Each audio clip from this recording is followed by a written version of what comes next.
Okay, here we are, Matthew Russell Lee, Inner City Press, here at the Southern District of New York Courthouse. Today, Thursday, February 6th, 2025. It's raining or snowing or kind of slushing, but we're still going in. Of course we're going in. There's a case today about human trafficking from El Salvador. But before that, there's an IMF press briefing where we're going to ask about El Salvador and crypto. Same question that we try to put to the State Department. We're covering this case closely. So on that front, this is going to be an abbreviated slush version of the vlog. Actually, wait, hang on, if it's still visible.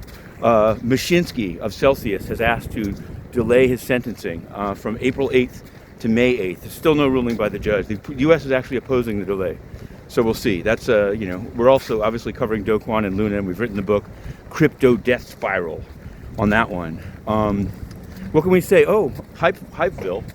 Blake Lively, Justin Baldoni. The case we're covering here at SDNY, there's a new federal case. It was filed by a crisis manager in Austin, Texas. It's in the Western Texas District, Austin Division, and we're going to be covering that as well as we continue to work on a project. Now, there was a decision here that sort of crosses into the international sphere. Yesterday, Judge Cronin, here at the SDNY, in a lengthy and well-reasoned decision, found that Cooper Union can be sued by students that were a protest had them locked in. It's October 7th fallout in the courts. Now, ironically, Cooper Union is on the hook.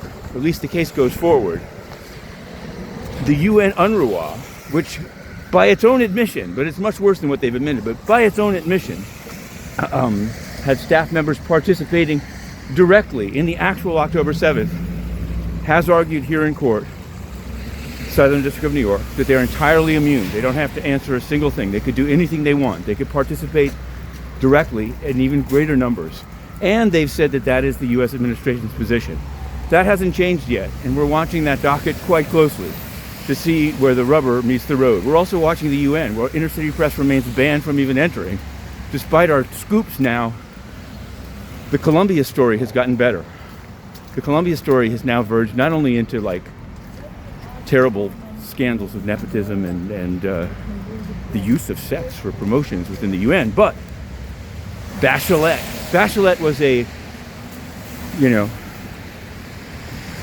big deal in Latin American politics, and then she kind of cashed in at the UN for a while. UN Women.